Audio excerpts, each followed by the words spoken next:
আমরা সমাজের মধ্যে একটা জিনিস লক্ষ্য করতে পারি, মানে এটা ম্যাক্সিমাম ক্ষেত্রে এটা দেখা যায় বা প্রায় ক্ষেত্রে এটা ফুটে ওঠে আর কি। যাদের টাকা পয়সা পাওয়ার ধন সম্পদ আছে তাদেরকে প্রাধান্য দেয়া, তাদেরকে সম্মান করা, মর্যাদা দেয়া, এটা কিন্তু দেখা যায়। আর যাদের নাই এগুলো কিন্তু সে মর্যাদা দেয়া যায় তাকে। শিক্ষকরা, আলেম ওলামারা, আর হচ্ছে কি যাদের টাকা পয়সা কম কিন্তু সমাজের মধ্যে তারা একদম বিনয়ী, নম্র, কারোর সাথে এই ঝগড়া ফাসাদে থাকে না, তাদের সাথে মানুষ ভিন্ন আচরণ করে, তাদের সম্মানটুকু দেওয়া হয় না।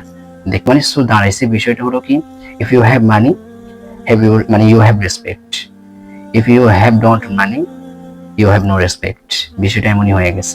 যার জীবন আমাদের জন্য আদর্শ, যে ইনি আমাদের আইডল, উনি আমাদেরকে বলেন কি, আর আয়েশা রাদিয়াল্লাহু তাআলা আনহা উনি বলেন, আমানা রাসূলুল্লাহ সাল্লাল্লাহু আলাইহি ওয়াসাল্লাম, রাসূল সাল্লাল্লাহু আলাইহি ওয়াসাল্লাম আমাদেরকে হুকুম করেছেন, আন নুযিলিন নাসি মানাজিলাহুম, আমরা যেন মানুষের সাথে তাদের মর্যাদার দিকে লক্ষ্য রেখে আচরণ করি।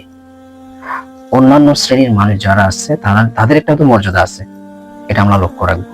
শুধু টাকা পয়সা ধন সম্পদ দেখিয়ে যে তাকে প্রাধান্য দিতে হবে, সম্মান দিতে হবে, মর্যাদা দিব, বাকিরা তো কিচ্ছু না, এরকম আমাদের মনে করা ঠিক হবে না। এই জন্য আমি রিকোয়েস্ট করবো, আমাদের সমাজের মধ্যে যারা সম্মানী ব্যক্তি থাকবে, টাকা থাক বা না থাক, ধন সম্পদ থাক বা না থাক, কিন্তু সে শিক্ষক একজন, আলেম ওলামা বা বিনয়ী নম্র যারা লোক আছে, তাদের প্রতি আমরা মর্যাদাপূর্ণ আচরণ করবো ইনশাআল্লাহ।